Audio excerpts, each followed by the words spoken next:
서울 마포구 골목 안쪽 햇살이 비스듬히 들어오는 작은 건물. 2층에 마음 책방이라는 간판이 걸려 있었습니다. 페인트가 살짝 벗겨진 나무 간판이었지만 그 아래로 들어서는 사람들의 표정은 하나같이 밝았죠. 책장 사이로 퍼지는 커피 향과 오래된 종이 냄새, 그리고 아이들이 책을 읽는 소곤거리는 소리가 이 공간을 채우고 있었습니다. 박혜수는 올해로 70을 맞은 여성이었어요. 키는 160cm 정도로 작은 편이었지만 그의 목소리는 또렷하고 힘이 있었습니다. 35년간 초등학교 교사로 일하다 정년 퇴직한 뒤 그는 이 작은 책방을 열었죠. 남편이 세상을 떠난 지 3년이 지났지만 혜수는 슬픔 속에 갇혀 있지 않았습니다. 오히려 더 활발하게 움직였어요. 선생님, 오늘도 글 올리셨어요? 단골 손님인 대학생 여학생이 웃으며 물었습니다. 혜수는 고개를 끄덕이며 안경을 벗어 닦았어요. 응, 오늘 아침에 하나 올렸지. 요즘 노인 일자리 정책 보니까 답답해서 말이야. 혜수는 소셜미디어 계정을 운영하고 있었습니다. 팔로워가 12,000명 정도 되는 나름 영향력 있는 계정이었죠. 그는 주로 사회 문제, 특히 노인 복지와 교육 정책에 대한 날카로운 비평을 올렸어요. 문체는 정중하지만 핵심을 찌르는 스타일이었습니다. 노인 일자리 예산이 2천억 원이 넘는다는데 정작 현장에서 일하는 어르신들은 한 달에 30만 원도 못 받는 경우가 태반이에요. 이게 정말 어르신들을 위한 정책일까요? 아니면 정치인들의 실적 포장용일까요?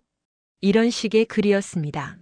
댓글란에는 공감과 응원이 가득했지만 동시에 일부 반대 의견도 달렸죠. 하지만 혜수는 개의치 않았습니다. 표현의 자유 그리고 진실을 말할 권리가 자신에게 있다고 믿었으니까요. 책방 한쪽 벽면에는 혜순이 직접 고른 책들이 빼곡히 꽂혀 있었어요. 철학서부터 시집, 청소년 소설까지 다양했습니다.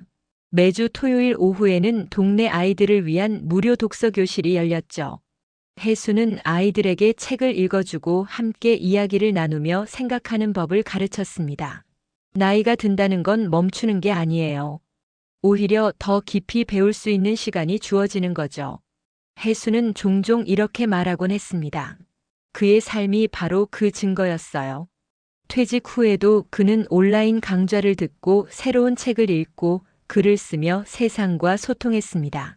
손녀 민서가 가끔 책방에 놀러 오면 혜수는 아이와 함께 그림책을 읽으며 웃었죠. 그런데 며칠 전부터 분위기가 조금 이상해졌습니다. 혜순의 소셜미디어 게시물 하나가 지역 온라인 커뮤니티에서 화제가 된 거예요. 마포구 주민 게시판에 누군가가 혜순의 글을 캡처해서 올렸고 그 글은 순식간에 공유되기 시작했습니다. 이분 말이 맞아요. 우리 동네 복지관도 예산은 많다는데 정작 프로그램은 엉망이에요. 공무원들은 뭐 하는 거죠? 세금만 축내고 있네요. 댓글들이 점점 과격해졌습니다. 그리고 그 글탈의 어딘가에 이런 댓글이 달렸죠. 이분이 윤지현 복지정책과장 시어머니래요. 키읔키읔키읔 시청에서 노인 복지 담당하는 사람이 자기 시어머니도 관리 못하네. 혜수는 그 댓글을 보고 한숨을 쉬었습니다. 며느리 윤지현이 불편해할 게 뻔했으니까요. 지연은 서울시청 복지정책과에서 일하는 공무원이었습니다. 38살의 지연은 유능하고 똑똑한 여성이었어요. 언론 인터뷰도 자주 나가고 각종 세미나에서 발표도 하는 노인 돌봄 전문가로 통했죠. 하지만 혜순과 지연의 관계는 결코 좋지 않았습니다. 표면적으로는 화목한 가족처럼 보였지만 속을 들여다보면 팽팽한 긴장감이 흐르고 있었어요. 어머님, 요즘 소셜미디어 활동 좀 자제하시면 안 될까요? 지연은 이미 몇 번이나 조심스럽게 부탁했었습니다. 처음에는 부드럽게 말했죠. 어머님 의견이 틀렸다는 게 아니에요. 다만 요즘 세상이 워낙 민감해서요. 오해받을 수 있잖아요. 하지만 혜수는 그 말을 받아들이지 않았습니다. 오해받을 일은 없어. 나는 사실만 말하니까. 그래도 가족 이미지라는 게 있잖아요. 제가 공직자다 보니까. 그건 내 일이고 내 표현의 자유는 내 권리야. 대화는 그렇게 평행선을 달렸습니다. 지연은 점점 불편함을 숨기지 못했고 혜수는 점점 더 자신의 생각을 적극적으로 표현하기 시작했어요. 그러던 어느 날 저녁 혜순의 휴대전화가 울렸습니다.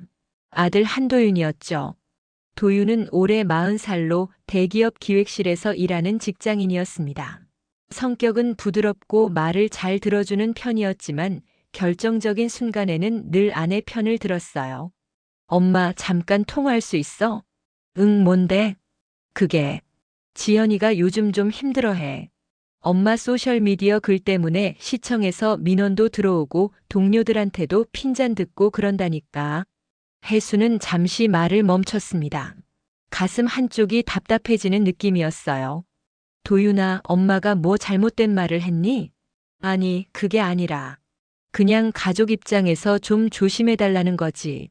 가족 입장? 그럼 진실은 어디에 두고?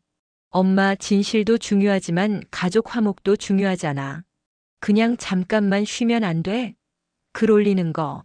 혜수는 전화를 끊고 한참을 창밖을 바라보았습니다. 골목 아래로 저녁 불빛이 하나둘 켜지고 있었어요. 마음 한구석이 서늘했습니다. 아들마저 자신을 이해하지 못한다는 생각이 들었죠. 이틀 뒤 혜순의 최근 게시물이 지역 언론에 인용되었습니다. 한 기자가 현장의 목소리라는 제목으로 기사를 쓰면서 혜순의 글을 그대로 옮겨 적은 거예요. 기사는 온라인에서 빠르게 퍼졌고 서울시청 복지정책과에는 민원 전화가 쏟아지기 시작했습니다. 복지정책과장이 자기 시어머니도 설득 못하면서 무슨 정책을 만들어요? 저 여자 말이 맞잖아요. 예산 낭비 조사 좀 해보세요. 지연은 그날 저녁 책방으로 직접 찾아왔습니다. 표정이 굳어 있었어요. 혜수는 그를 보자마자 알았죠. 오늘은 예사롭지 않은 대화가 오갈 거라는 걸. 어머님, 오늘 좀 심각하게 얘기 나눠야 할 것 같아요. 지연의 목소리는 냉정했습니다. 혜수는 커피를 한 잔 내밀었지만 지연은 받지 않았어요. 어머님이 올린 글 때문에 제가 오늘 국장님한테 불려갔어요. 가족 관리도 못하느냐고 핀잔 들었어요.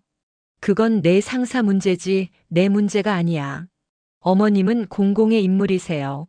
팔로워가 12,000명이나 되는데 그 영향력을 생각 안 하세요? 그럼 내가 입 다물고 살라는 거니? 아니에요. 그냥 조금만 조심해달라는 거예요. 표현도 부드럽게 하시고 시청 욕하는 건 좀. 나는 시청을 욕한 적 없어. 정책을 비판한 거지. 그게 그거예요, 어머님. 남들 눈에는 똑같아 보인다고요. 목소리가 높아졌습니다. 책방 안의 공기가 무겁게 가라앉았죠. 혜수는 천천히 입을 열었습니다. 지연아, 너는 내가 70살 먹은 노인이라고 생각하니?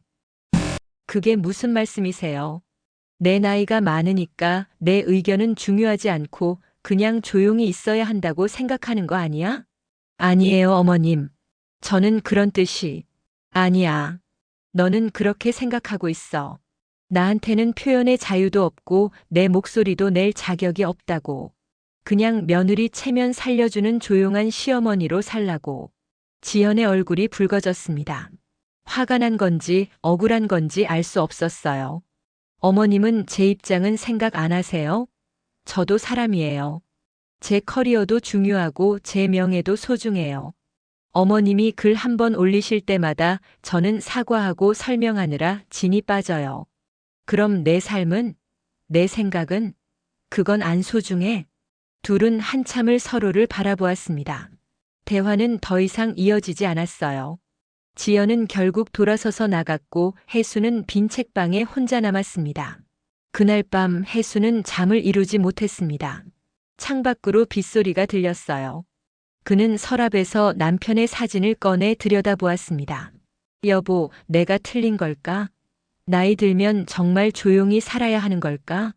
대답은 없었습니다. 사진 속 남편은 그저 온화하게 웃고 있을 뿐이었죠. 다음 날 아침 혜수는 평소처럼 책방 문을 열었습니다. 하지만 마음 한구석은 여전히 무겁고 답답했어요. 점심때쯤 도윤이 전화를 걸어왔습니다. 엄마, 지연이 많이 속상해했어. 좀 이해해줘. 나도 속상해. 하지만 너희는 내 마음은 안 물어보더구나. 엄마, 그냥 잠깐만 쉬면 안 돼? 소셜미디어 좀 접고 쉬라고. 그게 무슨 뜻이니? 그냥 말 그대로야. 며칠만 좀 조용히 지내시면 다들 잊어버릴 거야. 혜수는 허탈하게 웃었습니다. 아들도 결국 며느리 편이었던 거예요. 알았어. 엄마가 생각 좀 해볼게. 전화를 끊고 나서 혜수는 소셜미디어 계정을 열었습니다. 댓글창에는 여전히 응원의 메시지들이 달려 있었어요. 선생님 글 보고 힘 얻어요. 저희 엄마도 선생님 같으셨으면 좋겠어요. 계속 써주세요. 어르신들의 목소리가 필요합니다. 혜수는 키보드에 손을 얹었다가 다시 내려놓았습니다. 무언가가 가슴을 짓눌렀죠. 그는 창밖을 바라보며 생각했습니다. 내가 정말 잘못한 걸까? 아니면 이 세상이 나를 조용히 시키고 싶어 하는 걸까? 그날 오후 뜻밖의 전화 한 통이 걸려왔습니다. 지연이었어요. 어머님, 오늘 저녁에 시간 되세요? 도윤이랑 함께 뵙고 싶어요. 중요한 얘기가 있어요. 목소리는 차분했지만 어딘가 단단하게 결심한 듯한 느낌이 들었습니다. 혜수는 가슴이 철렁 내려앉았어요. 뭔가 좋지 않은 일이 벌어질 것만 같았습니다. 저녁 6시 도윤과 지연이 함께 책방을 찾아왔습니다. 둘의 표정이 묘하게 일치했어요. 혜수는 그들을 책방 안쪽 작은 테이블로 안내했습니다. 엄마, 우리가 고민 끝에 결정한 게 있어. 도윤이 먼저 입을 열었습니다. 지연은 옆에 앉아 혜순을 조용히 바라보고 있었죠. 엄마가 요즘 너무 스트레스 받는 것 같아. 소셜미디어 때문에도 그렇고 책방 운영도 힘드실 거고. 아니야, 나는 괜찮아. 엄마 들어봐. 우리가 좋은 곳을 알아봤어. 요양원인데. 그 순간 혜순의 심장이 쿵 하고 내려앉았습니다. 요양원? 응. 요양원이라고 하면 오해하실 수 있는데 요즘은 아주 좋아졌어. 휴양지 같은 곳이야. 거기 가서 좀 쉬시면 어떨까 해서. 지연이 말을 이었습니다. 어머님, 저도 직업상 여러 시설 많이 봤어요. 요즘 실버타운은 정말 수준이 높아요. 운동 프로그램도 있고 문화 강좌도 있고 같은 또래 어르신들이랑 교류도 하시고. 나는 안 갈 거야. 혜순의 목소리는 단호했습니다. 하지만 도윤은 물러서지 않았어요. 엄마, 그냥 며칠만이라도, 일주일만 다녀와 봐. 휴식도 하고 마음도 정리하고. 나는 쉴 필요 없어. 나는 여기서 일하는 게 좋아. 엄마, 제발 우리 말 좀 들어줘. 우리도 엄마 생각해서 하는 얘기야. 지연이 팸플릿 하나를 꺼내 테이블 위에 놓았습니다. 푸른 소나무 실버타운이라는 제목이 적혀 있었어요. 사진 속에는 깨끗한 시설과 웃고 있는 노인들이 보였습니다. 여기 경기도 분당에 있는데요. 환경도 좋고 프로그램도 다양해요. 일단 단기 입소로 시작하시면 돼요. 한 달만 계셔보세요. 그리고 결정하시면 돼요. 혜수는 팸플릿을 집어들었다가 다시 내려놓았습니다. 손이 떨렸어요. 너희들, 나를 보내려는 거구나. 엄마, 그게 아니라. 아니야. 나는 알아. 너희가 나를 조용히 시키고 싶어 하는 거. 귀찮은 시어머니, 말 많은 노인네를 어디 가둬버리고 싶은 거지. 어머님, 오해예요. 지연이 급하게 말했지만 혜수는 고개를 저었습니다. 오해가 아니야. 너희 눈에 나는 그냥 불편한 존재니까. 내 목소리는 시끄럽고 내 생각은 골치 아프고. 공기가 얼어붙었습니다. 도윤은 난처한 표정으로 아내와 어머니를 번갈아 보았어요. 지연은 입술을 깨물며 침묵했습니다. 엄마, 우리 진짜 엄마 위해서 하는 얘기야. 믿어줘. 하지만 혜수는 더 이상 듣고 싶지 않았습니다.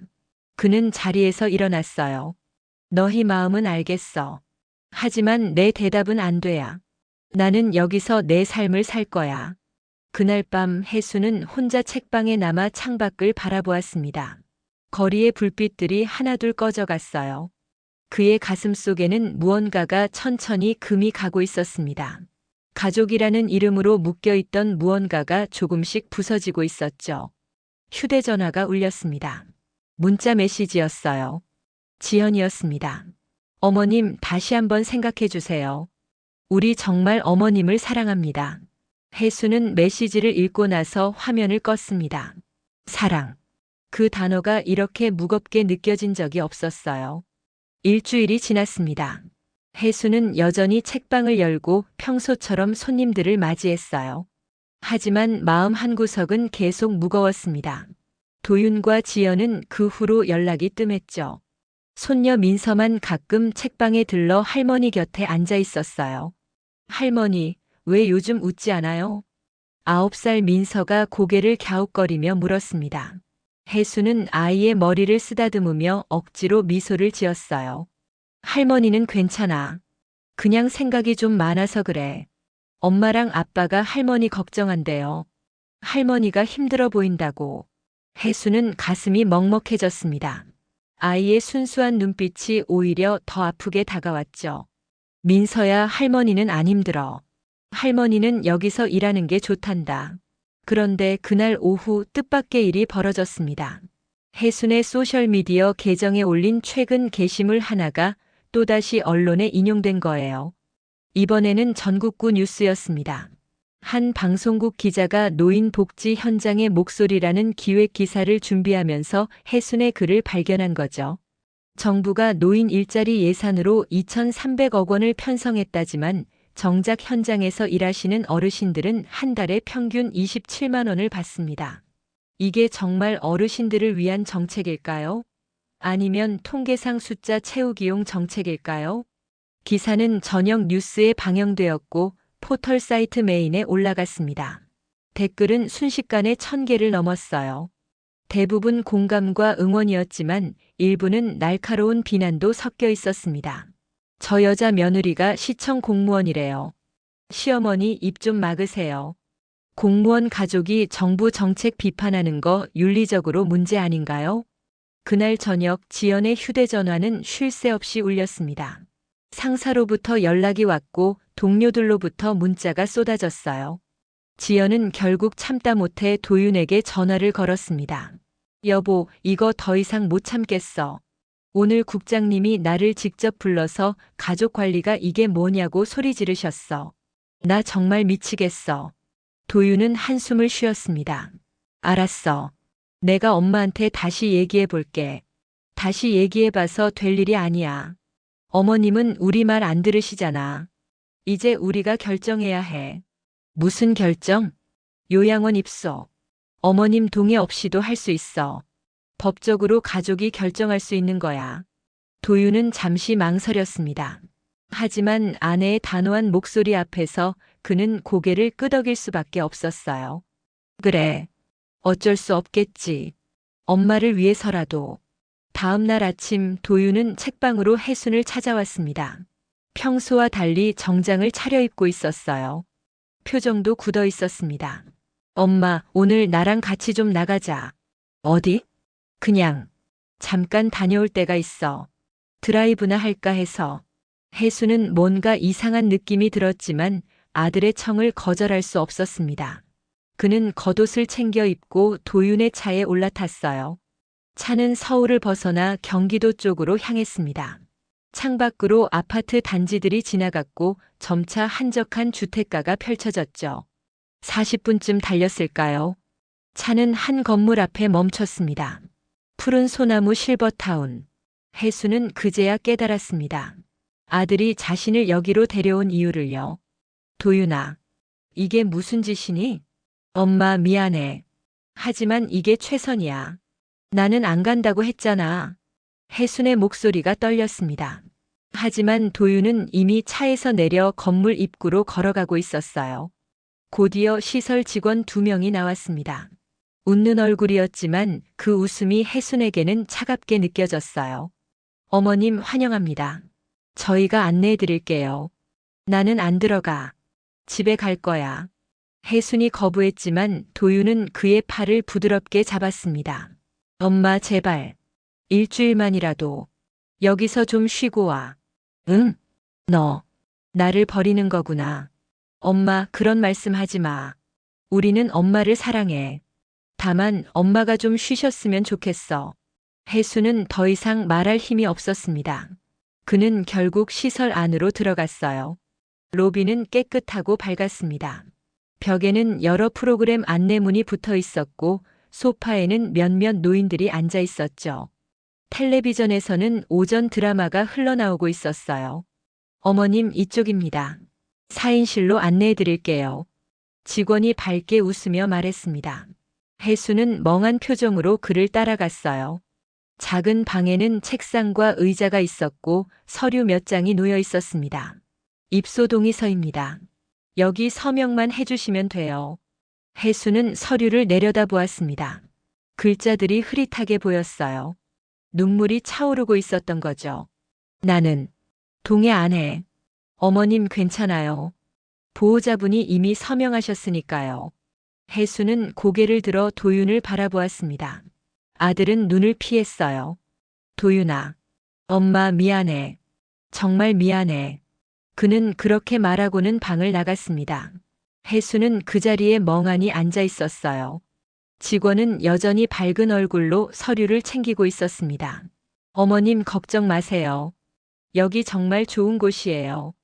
프로그램도 많고 친구들도 많이 사귀실 수 있어요. 혜수는 대답하지 않았습니다. 그는 창밖을 바라보았어요.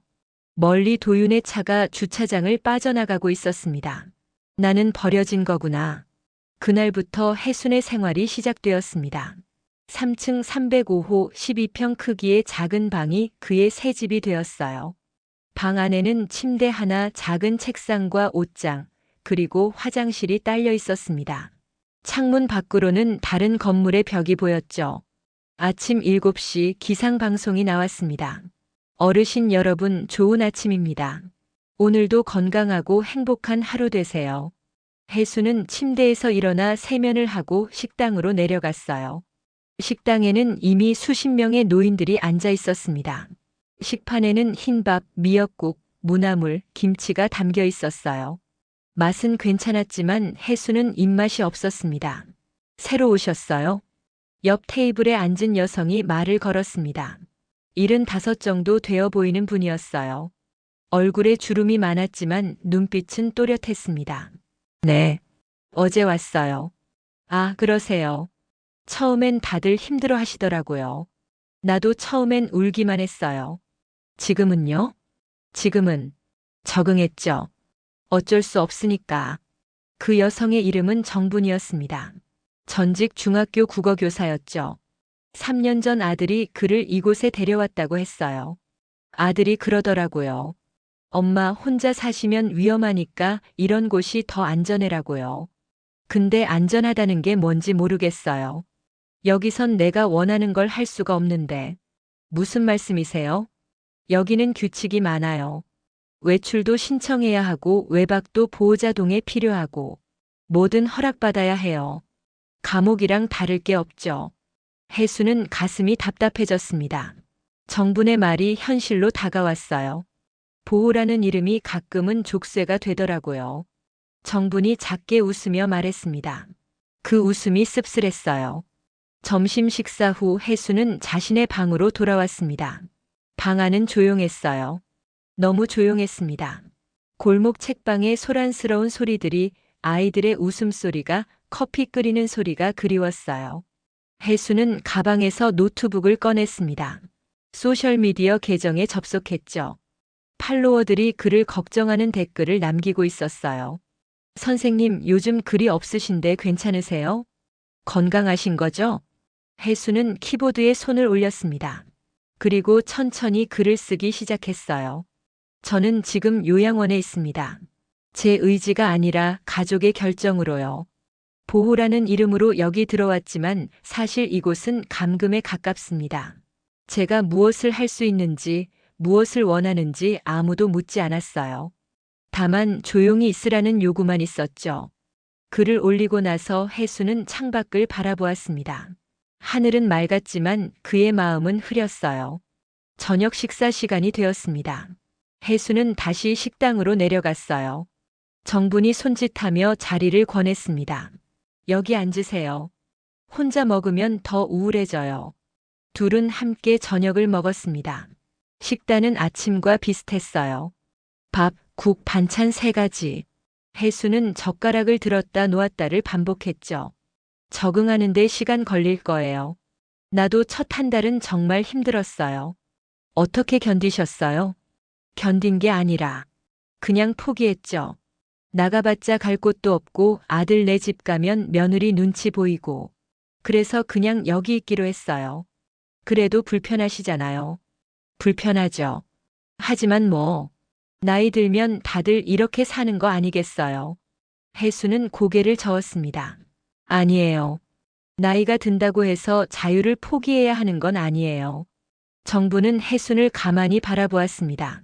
그의 눈빛에 뭔가가 반짝였어요. 선생님, 혹시 SNS 하시는 분 아니세요? 제가 팔로우하는 분이랑 목소리가 비슷한 것 같은데. 혜수는 놀라서 정분을 바라보았습니다. 어떻게 아셨어요? 맞네요. 선생님이셨어요. 저 선생님 글 항상 봐요. 노인 복지 정책 비판하시는 거 정말 공감되더라고요. 둘은 서로를 보며 웃었습니다. 처음으로 진심 어린 웃음이었어요. 선생님 같은 분이 왜 여기 계세요? 며느리가 보냈어요.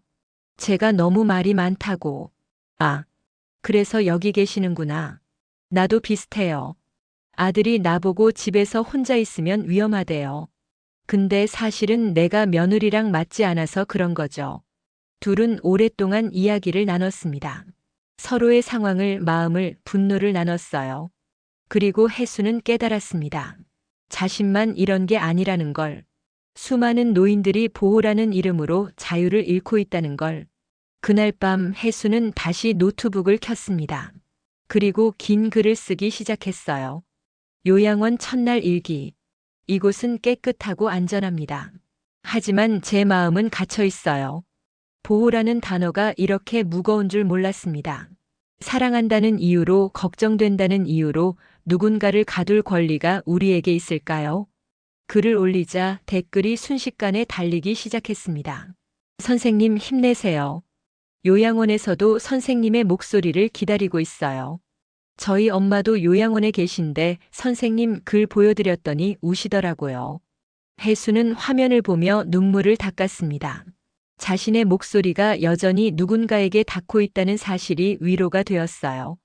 일주일이 지났습니다. 혜수는 요양원 생활에 조금씩 적응해 갔어요.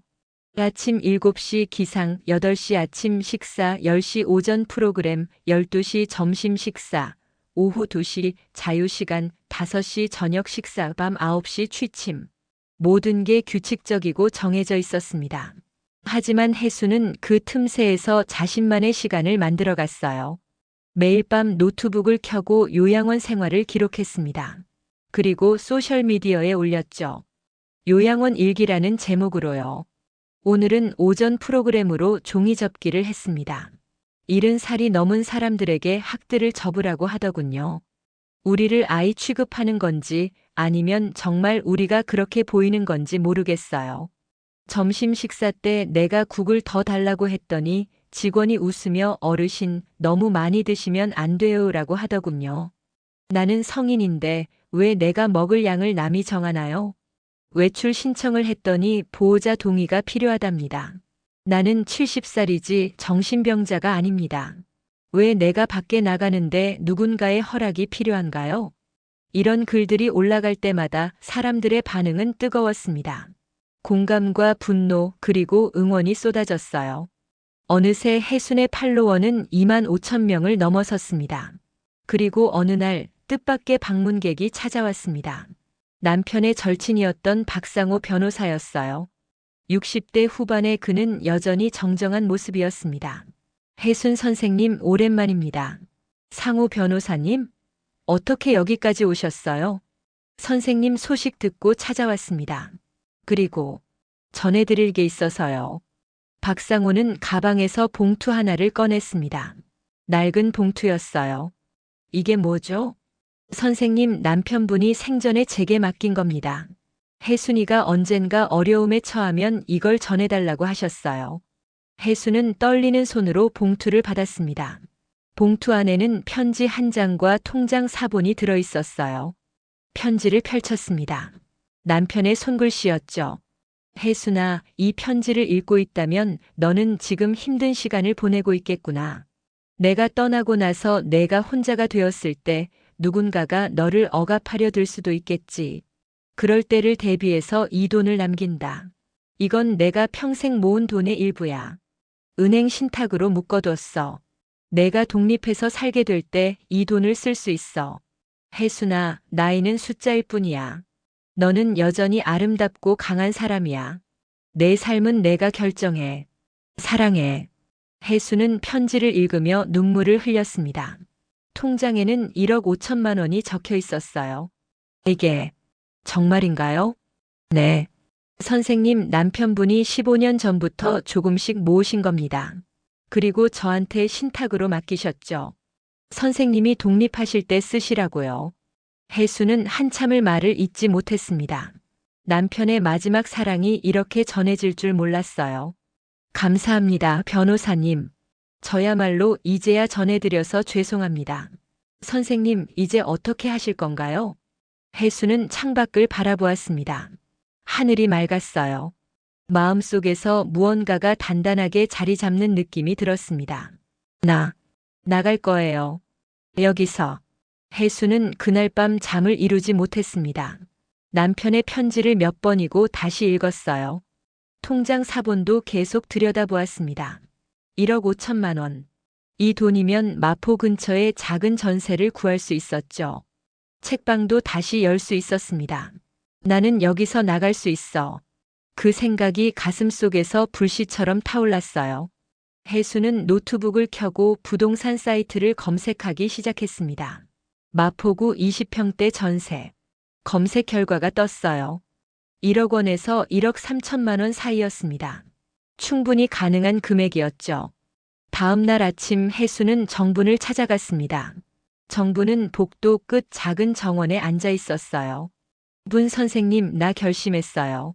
무슨 결심이요? 여기서 나갈 거예요. 정분의 눈이 커졌습니다. 정말요? 어떻게요? 남편이 돈을 남겨뒀더라고요. 그걸로 전세 구하고 책방 다시 열 거예요. 정부는 잠시 말을 잇지 못했습니다. 그러다가 조용히 물었어요. 가족들은 뭐라고 하실까요?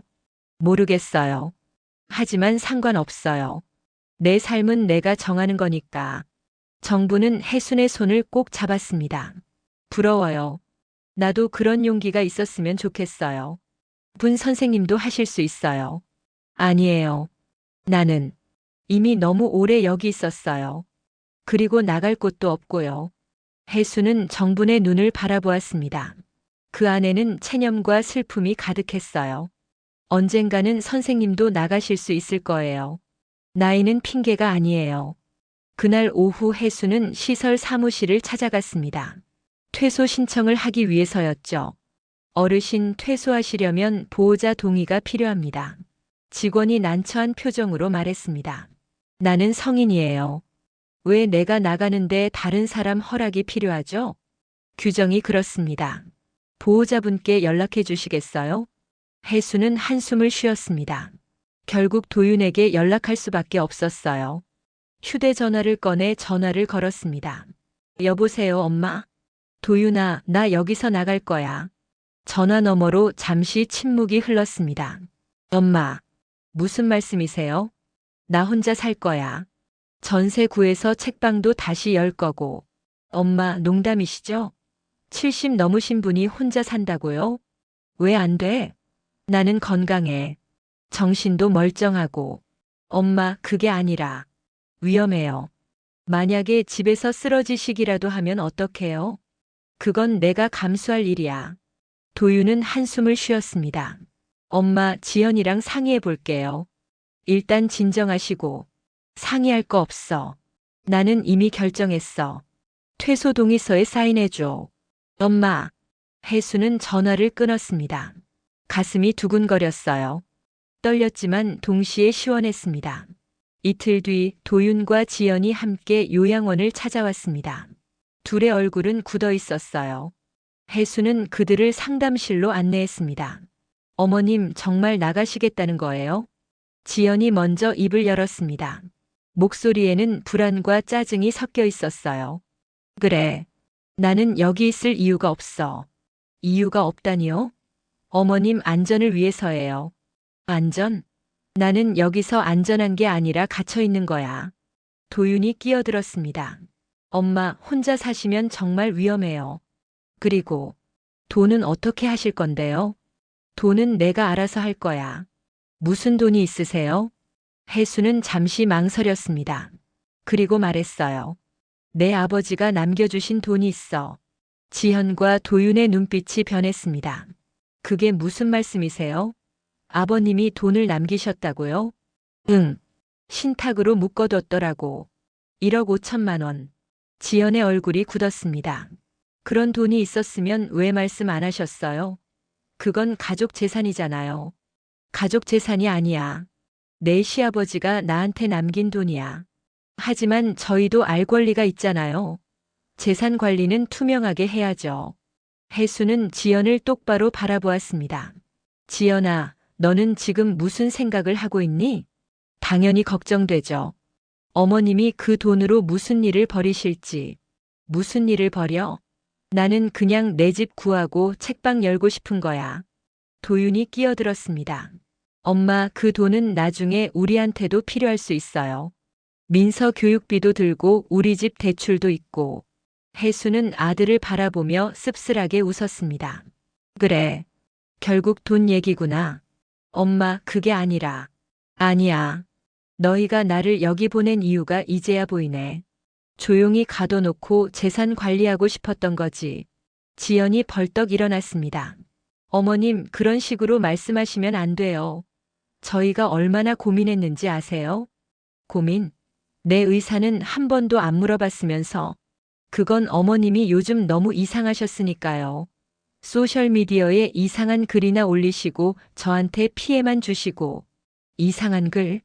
진실을 말하는 게 이상한 거니?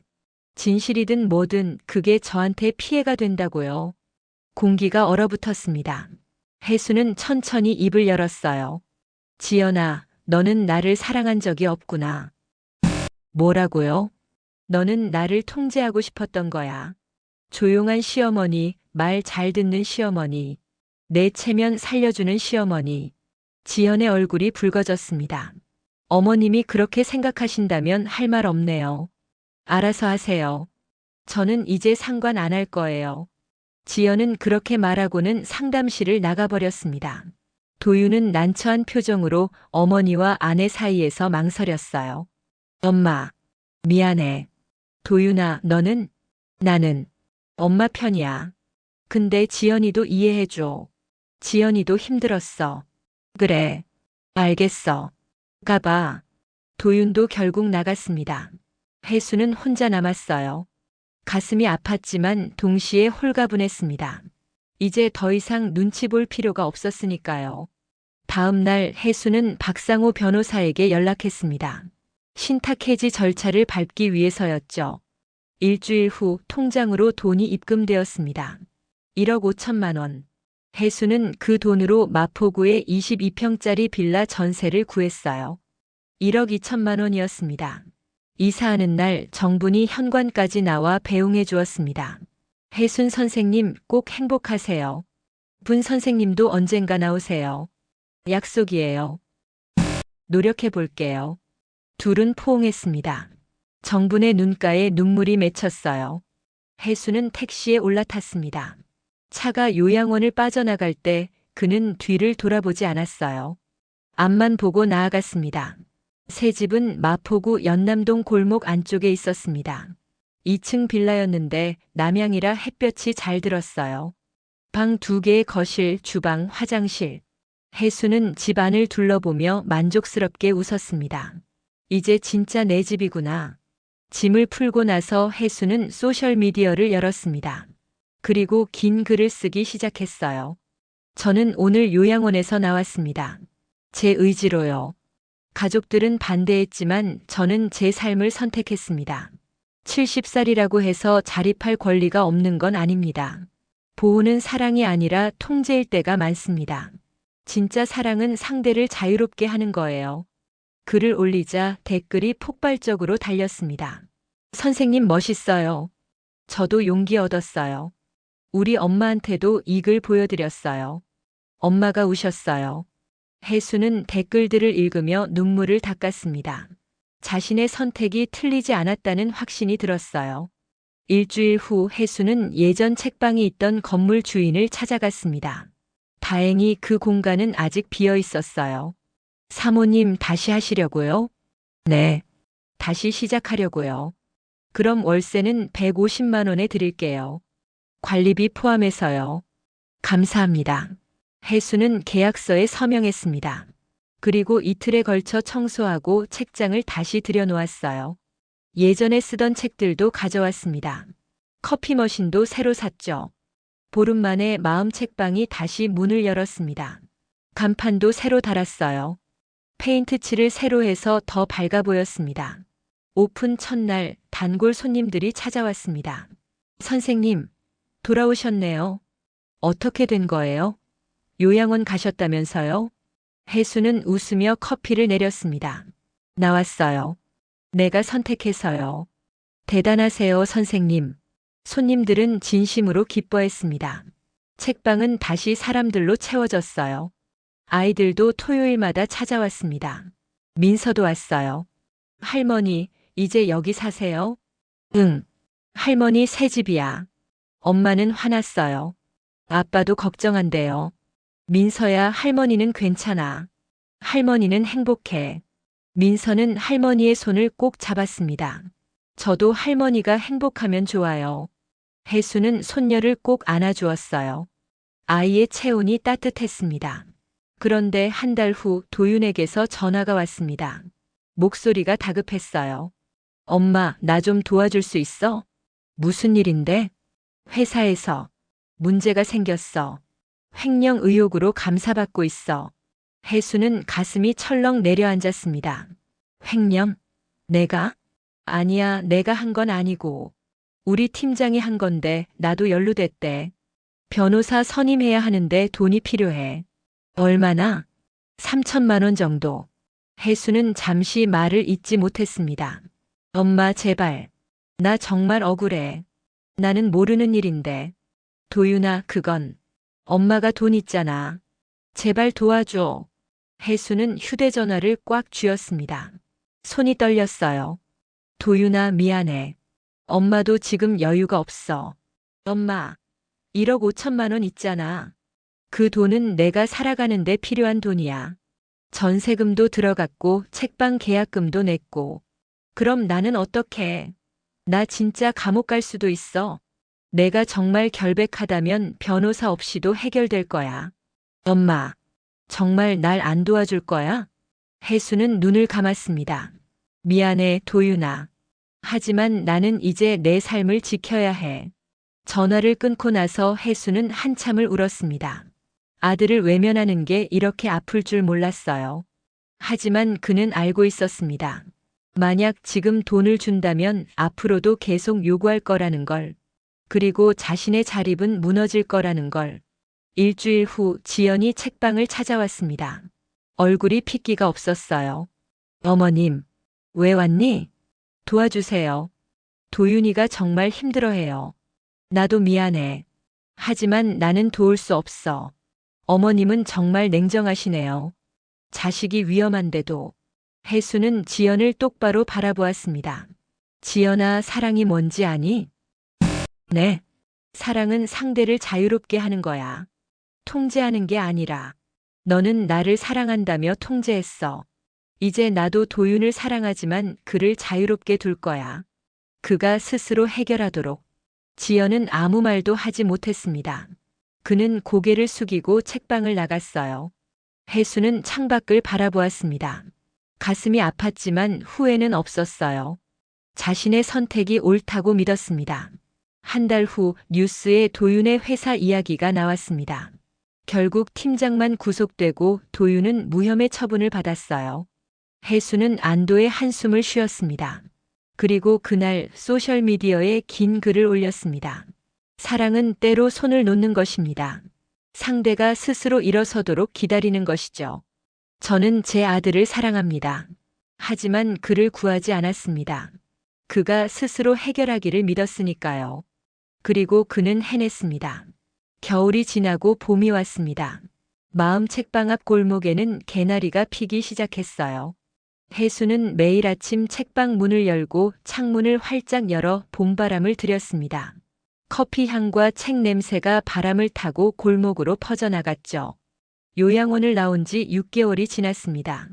혜순의 소셜미디어 팔로워는 어느새 3만 5천 명을 넘어섰어요. 그의 글은 이제 단순한 개인 일기가 아니라 많은 사람들에게 위로와 용기를 주는 메시지가 되었습니다. 70살에 새로 시작한다는 게 두렵지 않으셨어요? 어느 날 20대 여성 독자가 책방을 찾아와 물었습니다. 혜수는 커피를 내리며 웃었어요. 두려웠죠. 근데 더 두려운 건 아무것도 안 하고 갇혀 사는 거였어요. 멋있어요, 선생님. 저도 선생님처럼 용기 내고 싶어요. 용기는 갑자기 생기는 게 아니에요. 작은 선택들이 모여서 만들어지는 거죠. 손님은 고개를 끄덕이며 책 한 권을 샀습니다. 혜수는 책을 정성스럽게 포장해 주었어요. 그날 오후 뜻밖의 전화가 왔습니다. 한 지역 방송국 PD였어요. 박혜순 선생님이시죠? 저는 KBS 사람이 좋다라는 프로그램 PD입니다. 선생님 이야기를 다루고 싶은데 인터뷰 가능하실까요? 혜수는 잠시 망설였습니다. 제 이야기요? 네. 70세의 요양원을 나와 새 삶을 시작하신 이야기가 정말 감동적이더라고요. 많은 분들께 희망을 드릴 수 있을 것 같아서요. 제가 그렇게 대단한 사람은 아닌데요. 아니에요, 선생님. 선생님 소셜미디어 글 보면서 저도 많이 배웠어요. 꼭 인터뷰 부탁드립니다. 혜수는 결국 승낙했습니다. 일주일 후 촬영팀이 책방을 찾아왔어요. 카메라와 조명, 마이크가 작은 공간을 가득 채웠습니다. 선생님, 편하게 평소처럼 계시면 돼요. PD가 웃으며 말했습니다. 혜수는 평소처럼 커피를 내리고 책을 정리했어요. 카메라는 그의 일상을 담았습니다. 인터뷰가 시작되었습니다. 선생님, 요양원을 나오기로 결심한 계기가 뭐였나요? 혜수는 잠시 생각하다가 천천히 입을 열었습니다. 보호라는 이름이 때론 감옥이 된다는 걸 깨달았어요. 가족들은 저를 사랑한다고 했지만 그 사랑은 제 자유를 빼앗는 거였죠. 저는 나이가 들었다고 해서 제 삶을 포기하고 싶지 않았어요. 가족들과의 관계는 어떻게 되셨나요? 솔직히 말하면 힘들었어요. 아들과 며느리는 제 선택을 이해하지 못했죠. 지금도 연락이 뜸해요. 하지만 후회는 안 해요. 제 삶을 되찾았으니까요. 앞으로 계획은 무엇인가요? 혜수는 창밖을 바라보았습니다. 봄볕이 따스하게 내리쬐고 있었어요. 여기서 계속 책방을 하고 사람들과 이야기 나누고 싶어요. 그리고 노인들의 목소리를 계속 전하고 싶어요. 나이가 든다는 건 끝이 아니라 새로운 시작일 수 있다는 걸요. 인터뷰 영상은 2주일 후 방송되었습니다. 반응은 폭발적이었어요. 시청률이 12%를 넘었고 포털 사이트 실시간 검색어에 박혜순이라는 이름이 올랐습니다. 댓글창은 응원과 공감으로 가득 찼어요. 우리 엄마한테 이 방송 보여드렸더니 우시더라고요. 나이는 숫자일 뿐이라는 말에 공감했어요. 요양원에 계신 우리 할머니께도 희망이 되셨으면 좋겠어요. 하지만 일부 비판적인 댓글도 있었습니다. 자식한테 짐 되기 싫으면 조용히 살아야죠. 소셜미디어로 가족 창피 주는 건 문제 아닌가요? 혜수는 그런 댓글들도 읽었습니다. 아프긴 했지만 개의치 않았어요. 모든 사람을 만족시킬 수는 없으니까요. 방송 이후 책방에는 더 많은 사람들이 찾아왔습니다. 노인들도 젊은이들도 심지어 외국인 관광객들도 왔어요. 혜수는 모든 사람을 반갑게 맞이했습니다. 어느 날 한 복지관에서 연락이 왔습니다. 선생님, 저희 복지관에서 강연 한번 부탁드려도 될까요? 노년의 자립이라는 주제로요. 혜수는 흔쾌히 승낙했습니다.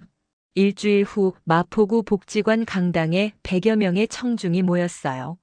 대부분 60대 이상 노인들이었지만 3, 40대 중장년층도 있었습니다. 혜수는 단상에 올라 마이크를 잡았습니다. 떨렸지만 목소리는 또렷했어요.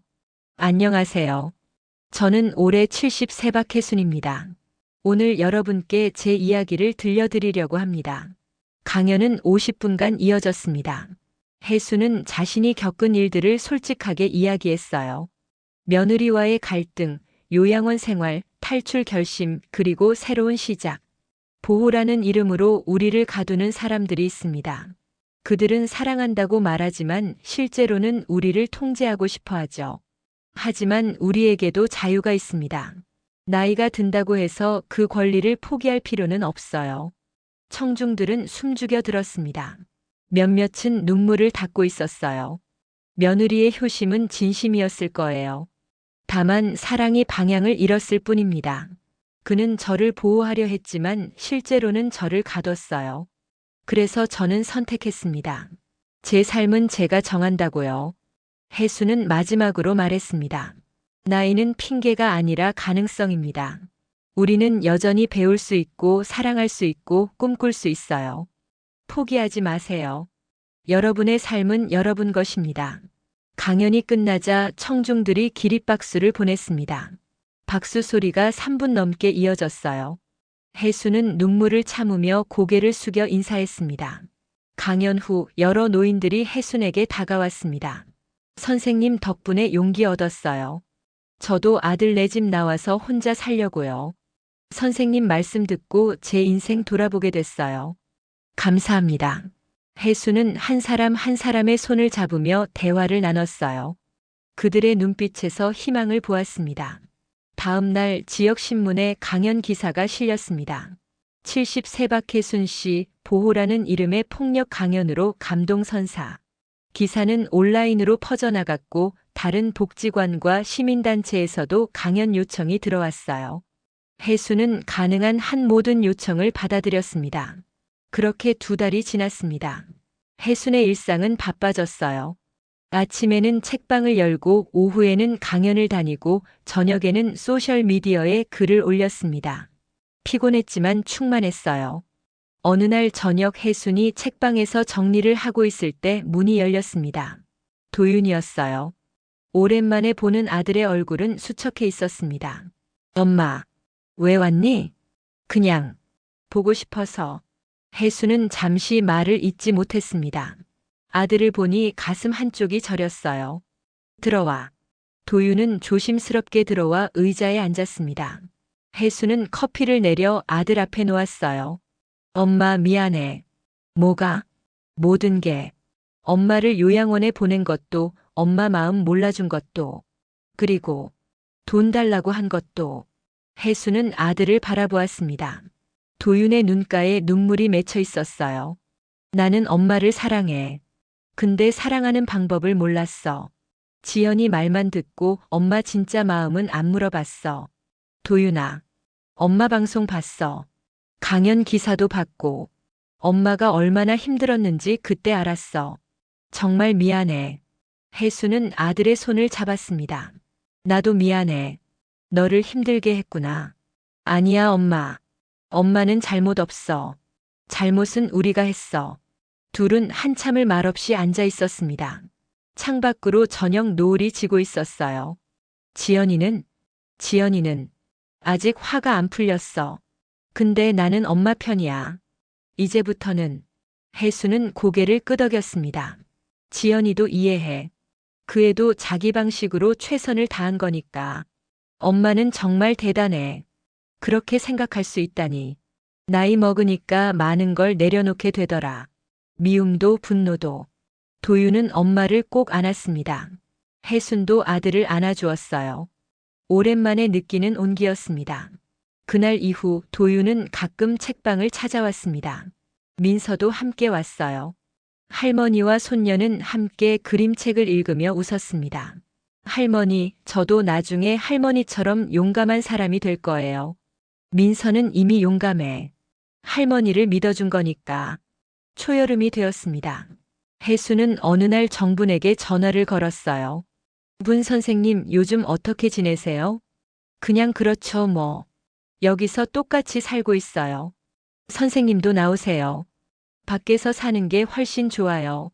나는 이미 늦었어요. 안 늦었어요. 나이는 핑계가 아니잖아요. 전화 너머로 정분의 한숨이 들렸습니다. 혜순 선생님, 나는 선생님처럼 용감하지 못해요. 용기는 갑자기 생기는 게 아니에요. 작은 결정부터 시작하는 거예요. 한 달 후 정분이 요양원을 나왔습니다. 혜순이 구해준 원룸에서 혼자 살기 시작했어요. 처음엔 불안해했지만 점차 자신감을 찾아갔습니다. 혜순 선생님 덕분이에요. 나도 이제 내 삶을 살 수 있게 됐어요. 축하해요, 분 선생님. 우리 같이 강연도 다녀봐요. 둘은 함께 여러 복지관을 돌며 강연을 했습니다. 보호의 이름으로 갇힌 노인들, 자립은 나이를 가리지 않는다 같은 주제로요. 청중들의 반응은 뜨거웠어요. 가을이 왔습니다. 책방 앞 골목에는 낙엽이 쌓이기 시작했어요. 혜수는 매일 아침 빗자루로 낙엽을 쓸며 하루를 시작했습니다. 어느 날 지연에게서 문자가 왔습니다. 어머님, 제가 사과드리고 싶어요. 시간 되실 때 한번 뵐 수 있을까요? 혜수는 잠시 망설였습니다. 그리고 답장을 보냈어요. 좋아요. 내일 오후 2시에 책방으로 오세요. 다음 날 지연이 책방을 찾아왔습니다. 얼굴이 많이 수척해 보였어요. 어머님, 앉아. 지연은 조심스럽게 앉았습니다. 혜수는 차를 내려 앞에 놓았어요. 어머님, 정말 죄송해요. 제가 어머님을 이해하지 못했어요. 나도 이해해. 너도 힘들었겠지. 아니에요. 저는 그냥 제 체면만 생각했어요. 어머님이 얼마나 답답하셨을지 생각 안 했어요. 지연의 눈에서 눈물이 떨어졌습니다. 어머님 강연 봤어요. 방송도 봤고요. 어머님 말씀 듣고 제가 진짜 나쁜 사람이구나 생각했어요. 너는 나쁜 사람이 아니야. 다만 사랑하는 방법을 몰랐을 뿐이지. 혜수는 지연의 손을 잡았습니다. 지연아, 사랑은 상대를 자유롭게 하는 거야. 통제하는 게 아니라. 나는 내가 그걸 배웠으면 좋겠어. 지연은 고개를 끄덕이며 울었습니다. 혜순도 함께 울었어요. 둘 사이의 얼음이 조금씩 녹아내리고 있었습니다. 그날 이후 지연도 가끔 책방을 찾아왔습니다. 민서와 함께 오기도 했어요. 완전히 화해한 건 아니었지만 서로를 이해하려는 노력이 시작되었습니다. 겨울이 다시 왔습니다. 혜순이 요양원을 나온 지 1년이 된 날이었어요. 혜순은 소셜미디어에 긴 글을 올렸습니다. 1년 전 오늘 저는 요양원을 나왔습니다. 가족의 반대를 무릅쓰고 제 삶을 선택했죠. 그 1년 동안 저는 배웠습니다. 나이는 숫자일 뿐이고 자립은 언제든 가능하고 사랑은 자유를 주는 거라는 걸요. 지금 저는 행복합니다. 제 공간에서 제 방식으로 제 삶을 살고 있으니까요. 혹시 지금 갇혀 있다고 느끼시는 분들 용기 내세요. 늦은 때란 없습니다. 그날 저녁 책방에서 작은 파티가 열렸습니다. 도윤과 지연, 민서가 왔고 정분도 왔어요. 단골 손님들도 모였습니다.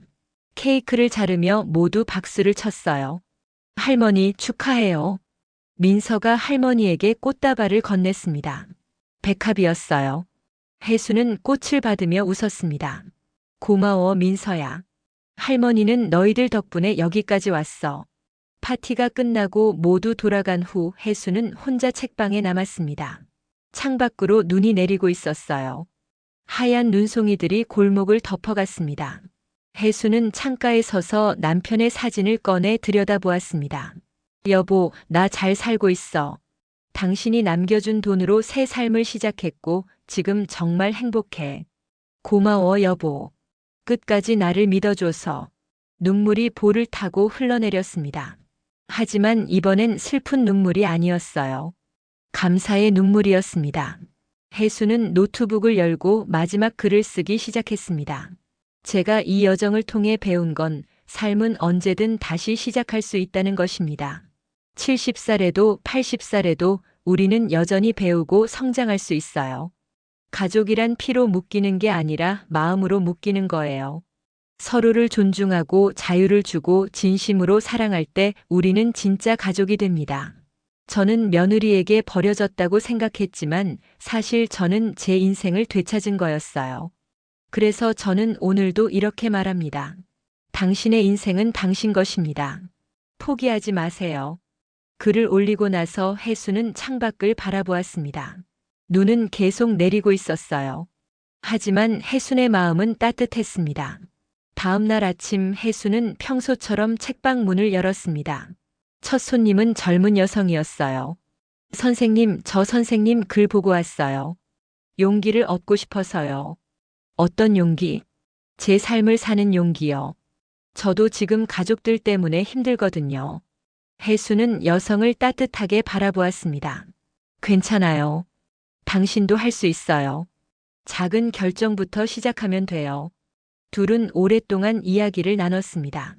커피 향이 책방을 가득 채웠고 창밖으로는 여전히 눈이 내리고 있었어요. 그날 저녁 혜수는 한강변을 산책했습니다. 강물은 조용히 흐르고 있었어요. 노을이 강 위에 붉게 물들었습니다. 나는 며느리에게 버려졌지만 내 인생은 다시 피어났다. 혜수는 그렇게 혼잣말을 했습니다. 그리고 미소 지었어요. 진심 어린 미소였습니다. 멀리서 민서의 목소리가 들렸습니다. 할머니. 뒤를 돌아보니 민서가 달려오고 있었어요. 도윤과 지연도 뒤따라오고 있었습니다. 할머니, 같이 저녁 먹어요. 그래, 가자. 혜수는 손녀의 손을 잡았습니다. 그리고 네 식구는 함께 강변을 걸었어요. 노을 아래 그들의 그림자가 길게 늘어졌습니다. 혜수는 생각했습니다. 가족이란 이런 거구나. 서로를 존중하고 자유를 주고 함께 걸어가는 것. 통제가 아니라 사랑으로 묶이는 것. 그날 밤 책방으로 돌아온 혜수는 마지막 일기를 썼습니다. 오늘도 좋은 하루였다. 내일도 좋은 하루가 될 것이다. 나는 지금 행복하다. 진짜로. 혜수는 노트북을 닫고 창밖을 바라보았습니다. 밤하늘에 별이 빛나고 있었어요. 그는 남편에게 말했습니다. 여보, 봤어? 내가 해냈어. 나는 나로 살고 있어. 바람이 창문을 흔들었습니다. 마치 대답처럼요.